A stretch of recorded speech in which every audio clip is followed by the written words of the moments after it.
Pendaftaran Pilpres 2024 tinggal sebulan lagi, tapi baru bakal capres Anies Baswedan yang sudah menetapkan bakal cawapresnya. Poros koalisi pengusung Ganjar Pranowo dan juga Prabowo Subianto ini justru belum.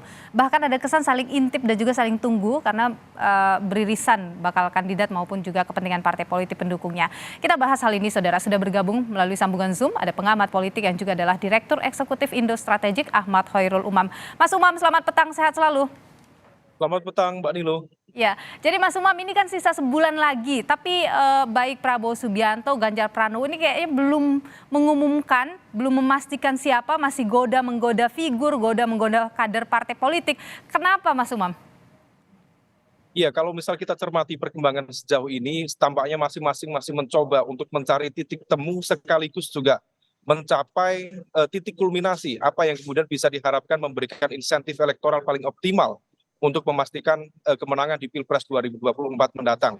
Karena bagaimanapun juga ada cukup banyak variabel yang kemudian perlu dipertimbangkan. Dalam konteks ini barangkali masing-masing capres, yaitu terutama Pak Prabowo Subianto dan juga Pak Ganjar Pranowo, harus mempertimbangkan pada basis mana yang kemudian harus dijadikan sebagai cawapres. Apakah menggunakan pendekatan teritorial, di mana kita juga tahu bahwa basis populasi kita memang lebih banyak di Jawa. Nah, kalau bicara Jawa, maka kemudian populasinya adalah masyarakat Jawa dan juga masyarakat Sunda, dalam konteks ini adalah Jawa Barat. Maka di level itulah kemudian nama Ridwan Kamil menjadi sebuah magnet yang kemudian barangkali diperdebatkan oleh sejumlah stakeholders.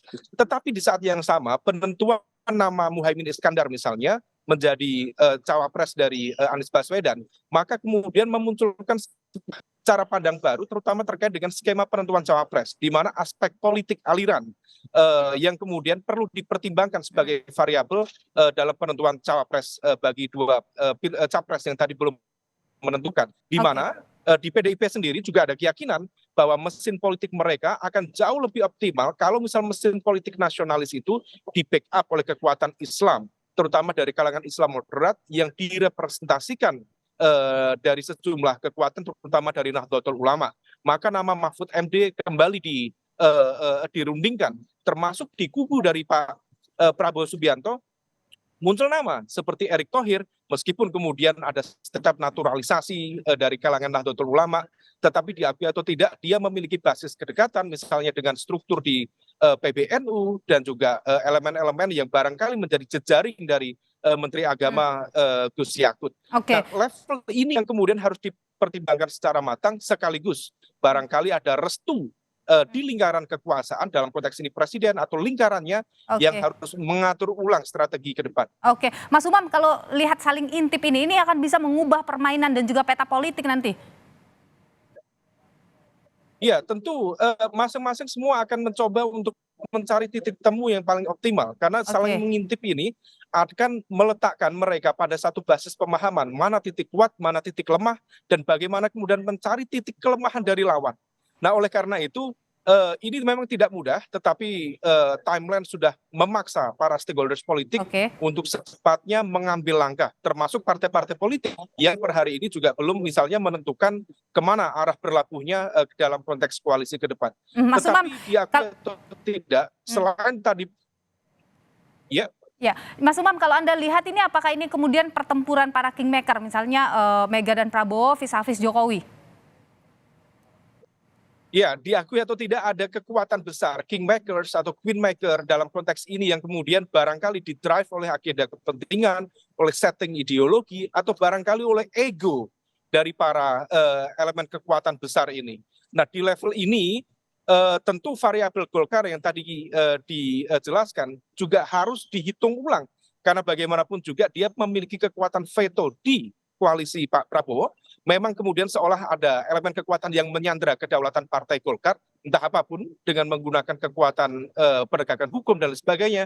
Tetapi fakta realitas politik per hari ini menegaskan bahwa Golkar adalah pemilik kursi terbesar di parlemen yang berada di kubu Prabowo Subianto. Oleh karena itu tarik-menarik inilah yang tidak mudah. Dan bagaimanapun juga koalisi adalah soal power sharing.